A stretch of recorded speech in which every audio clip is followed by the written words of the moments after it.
At Nuremberg, every single member of the Gestapo was declared a war criminal. On paper, it was the most complete condemnation of a government agency in history.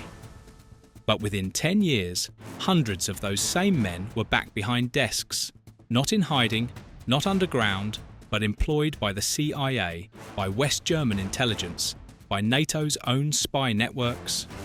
One American report described what was happening inside these agencies as happy reunion ceremonies of Himmler's former elite. The Gestapo didn't disappear after World War II. It got rehired. The force that was never as big as you think. Most people picture the Gestapo as an all-seeing machine. Agents on every corner, informants in every building, a surveillance apparatus so vast that nothing escaped it. That image is wrong. At peak strength in 1944, the Gestapo had roughly 32,000 personnel. About half of them were field officers. The rest were clerks, drivers, administrators, the kind of people who keep any bureaucracy running. 1,000 people controlling a Reich of over 66 million, plus millions more across occupied Europe. That's not an all-powerful secret police. That's a skeleton crew. So how did they do it? The answer is one of the ugliest truths about the Third Reich. The Gestapo's real power didn't come from its own manpower. It came from ordinary citizens, neighbours denouncing neighbours, colleagues reporting colleagues, even children turning in their own parents. The Gestapo processed these denunciations, acted on them, and built an atmosphere of paranoia so thick that people policed themselves. Recent scholarship based on captured records has shown that a staggering number of Gestapo investigations began not with surveillance or intelligence work, but with a tip from someone the target knew personally. The secret police were feared, but much of their reach was borrowed from the willingness of ordinary people to betray one another. This matters for what comes next. 32,000 is not a large number. The Allies had the names, the files, the organisational charts. They could have tracked down every single member. What happened instead wasn't a failure of capability, it was a choice. In the spring of 1945, that choice hadn't been made yet. As Allied armies pushed into Germany from the east and west, the Gestapo ceased to exist as an organised body almost overnight. Officers burned files, shredded documents, and fled their posts in civilian clothes. Some tried to blend into the columns of refugees streaming across the country. Others surrendered to advancing troops, hoping to pass themselves off as ordinary soldiers or low-level civil servants. The offices they left behind told their own stories: smashed furniture, bullet-pocked walls, the charred remains of filing cabinets that had once held the names of thousands of victims. By autumn, the Allied Control Council formalised what had already happened on the ground. Control Council Law No. 1 repealed the Gestapo's legal foundation. Law No. 2 abolished all Nazi organisations outright. The Gestapo erased on paper, its property confiscated, its recreation forbidden under any name. For the survivors of Gestapo torture chambers, places where screams had echoed down corridors and the stench of blood clung to concrete walls, this was supposed to be the beginning of justice. But dismantling an organisation on paper and holding its members accountable turned out to be two very different things. The verdict no one enforced. When the Nuremberg Trials opened in November 1945, the Gestapo was placed on trial not as a collection of individuals, but as an institution. Alongside the SS and the Sicherheitsdienst, it was declared a criminal organisation by the International Military Tribunal. The ruling meant that mere membership was now prosecutable. Every agent, every officer, every desk clerk who had served within its ranks could be charged simply for having been part of it. Ernst Kaltenbrunner, the most senior Gestapo figure in Allied custody, stood as the chief representative of that system.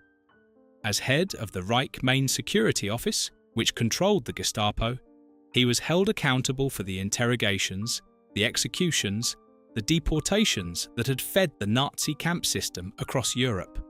The evidence was overwhelming. Documents bearing his signature, testimony from survivors who had endured the machinery he oversaw. In October 1946, he was convicted and hanged, the highest-ranking Gestapo leader to face justice. The verdict sounded absolute, an entire institution condemned. But a verdict only matters if someone enforces it, and what followed Nuremberg was not enforcement. It was the largest exercise in looking the other way in modern history. Between 1946 and 1949, the Allies opened over 4 million denazification cases across occupied Germany.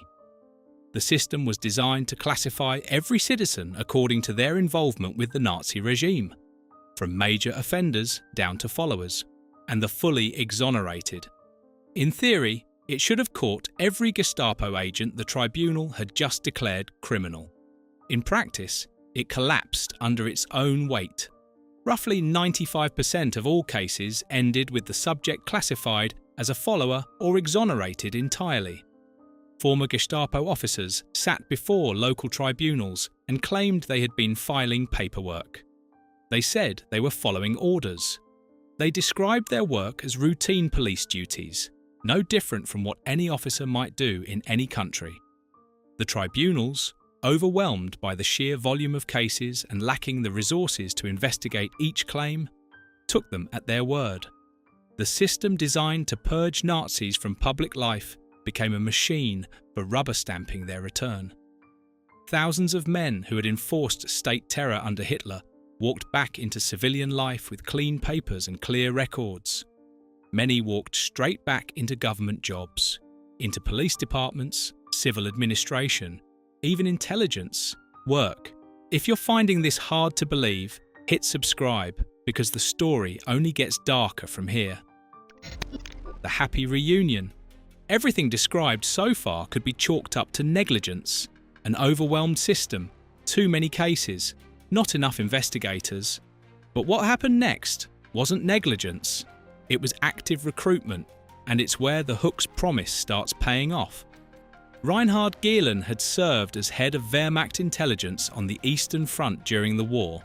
He understood Soviet military organization better than almost anyone alive, and he knew exactly what that knowledge was worth. As Germany collapsed, Gehlen buried his most sensitive files in the Bavarian Alps and surrendered to American forces with a proposition: give me resources and I'll build you a spy network aimed straight at Moscow. The Americans said yes.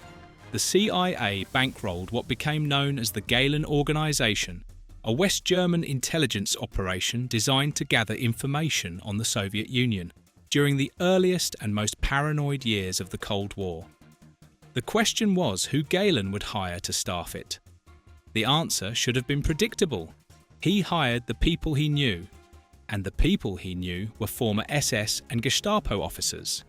At least 200 officials with direct SS or Gestapo ties worked inside the organization. At one point, roughly 8% of its total staff were former Nazi officials. Contemporary observers described what was happening inside as happy reunion ceremonies of Himmler's former elite. Men who had served the Reich's machinery of repression were now drawing salaries funded by American taxpayers, doing intelligence work for the Western Alliance.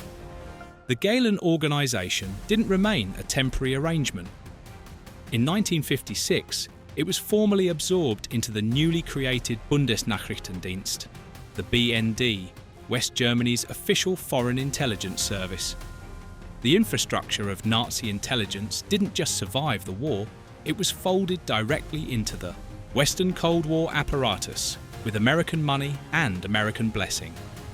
Former Gestapo agents who should have been sitting in prison cells were sitting in government offices instead, holding security clearances granted by the very nations that had declared them criminals a decade earlier.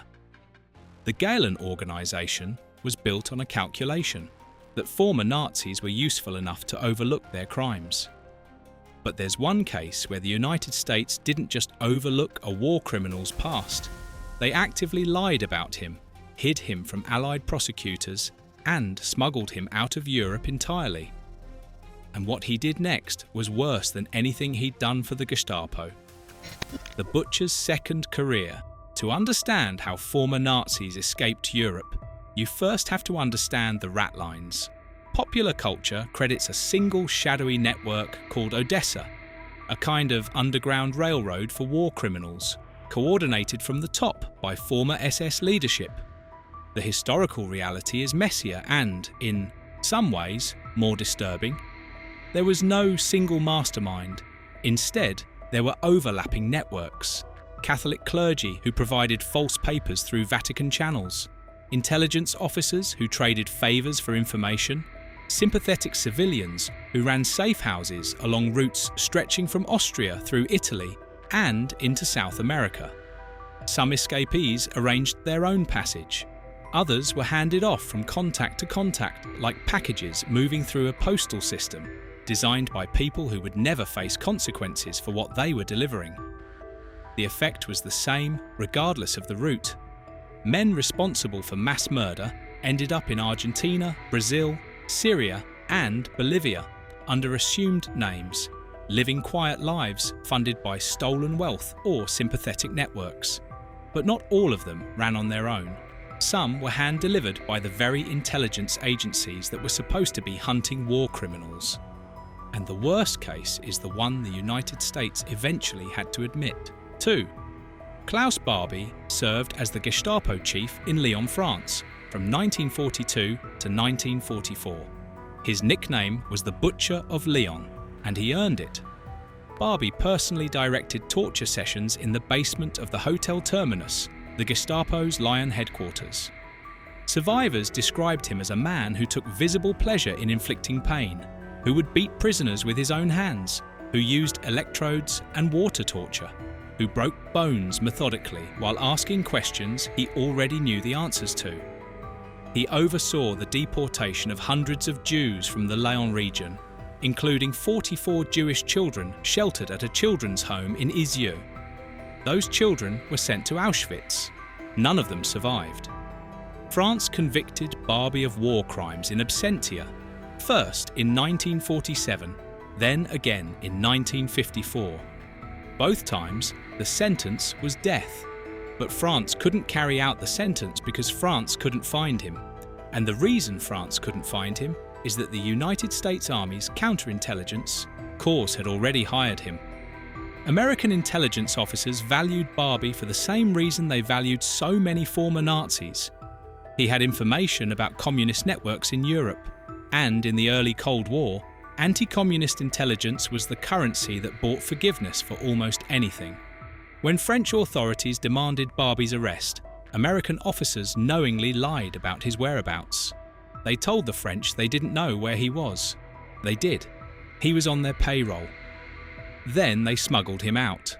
In 1951, Barbie was moved through an American-run ratline to Bolivia, where he settled under a false name.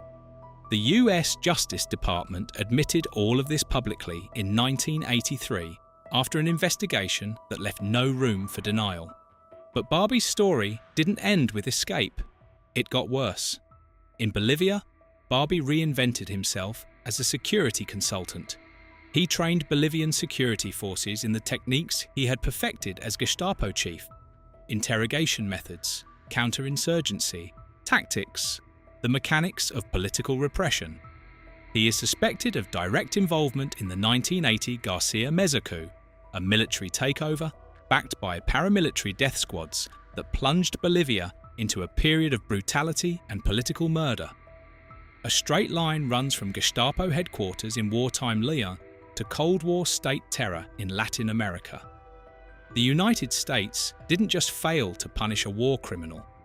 They gave him a second career, and the skills he carried with him, the things he learned in those basement rooms in Lyon, were applied to new victims on a different continent, decades after the war that was supposed to end all of it. Barbie was finally arrested in Bolivia in 1983 and extradited to France. He stood trial in Lyon in 1987 and was convicted of crimes against humanity. He died in prison in 1991. But by then, the damage was measured not just in the lives he destroyed during the war, but in the lives he destroyed after it, with American help. Barbie is the case we know about because the US eventually admitted it. But there's one Gestapo officer whose story nobody can fully confirm. Not the CIA, not the Soviets, not decades of Nazi hunters. The head of the Gestapo himself vanished, and where he ended up might be the most darkly ironic twist of the entire post-war period. The man who ran it all and disappeared. Heinrich Müller ran the Gestapo from 1939 onward, not as a figurehead, not as a political appointee, as an operational commander who oversaw the daily machinery of repression, deportation, and murder across occupied Europe. He coordinated operations against resistance networks, directed the logistics of mass deportations, and managed the vast informant system that made the Gestapo's reach so terrifying. He was, in practical terms, the most dangerous bureaucrat in the Third Reich. In the final days of April 1945, Müller was present in Hitler's bunker beneath Berlin. Witnesses recalled him discussing the regime's fate, calm and deliberate, even as the world above collapsed. After Hitler's death on April 30th, the bunker emptied. Officers fled, surrendered, or died in the fighting that consumed the city. Müller did none of these things, at least not in any way that anyone could confirm. He simply vanished. For decades, intelligence agencies on both sides of the Cold War chased leads. The CIA pursued rumors that he had escaped to South America. Soviet intelligence investigated reports that he had been recruited by a foreign service. Nazi hunters followed tips across Europe and beyond. Nothing was ever confirmed. No arrest record, no photograph, no verified sighting after the fall of Berlin. Then, in 2013, historian Johannes Tuchel presented evidence suggesting that the answer had been hiding in plain sight all along. Tuchel's research indicated that Müller's body was among roughly 3,000 people, buried in mass graves at a Jewish cemetery in central Berlin after the battle for the city. If true, the man who directed the persecution and deportation of Jews had been lying anonymously in the ground of a community his institution targeted since 1945. No exhumation has confirmed this. The mystery endures, and not all historians are convinced by the evidence. But whether Müller died in Berlin or escaped to the other side of the world, his disappearance reveals something deeply unsettling. The Allies had no idea what happened to the head of the most feared secret police in Europe. If they couldn't track him, how many others slipped through entirely unnoticed? The problem bigger than the men. There's one more twist that most people don't expect, and it cuts against everything this video has built so far. The common assumption is that East Germany's Stasi, the Ministry for State Security, was simply the Gestapo wearing a red coat of paint. Same methods, same people, different flag. The reality is more complicated and more disturbing. Soviet zone authorities actually barred former Gestapo and RSHA personnel from the Stasi's core ranks. It was deliberate policy. They recruited younger, politically vetted cadres instead, people who had come of age after the war or who had been screened for communist loyalty. Some former Nazis were used as informal collaborators on the margins, but the systematic exclusion of Gestapo veterans from Stasi leadership was real and documented. This didn't prevent the Stasi from becoming one of the most repressive surveillance states in modern history. They cultivated informants who penetrated every level of East German society. They monitored citizens, crushed dissent, and built an atmosphere of paranoia that corroded trust between neighbours, colleagues, and even family members. The methods were the same. The people were different. And that raises an uncomfortable question, one that goes beyond who got punished and who escaped. If you can build a terror apparatus without any Gestapo veterans at all, was the problem ever really about the individuals? The math at the end of this story doesn't add up the way it should. 32,000 Gestapo agents. Nuremberg declared every one of them a criminal. Decades later, only a fraction ever faced lasting consequences. Hundreds were absorbed into Western intelligence agencies. One of them trained death squads in Latin America with American help. The head of the organization probably lies in an unmarked grave in a Jewish cemetery. And the nation that most loudly excluded former agents from its security services built a surveillance state just as oppressive without them. The Gestapo didn't go somewhere after World War II. It went everywhere, into spy agencies, police forces, dictatorships, and the structures of the Cold War itself. The question was never where did they go, the question was who invited them. Thanks for watching History Hangover. If you found this video insightful, check out our other deep dives into the hidden aftermath of World War II. Like this video, subscribe, and hit the bell so you don't miss our next upload.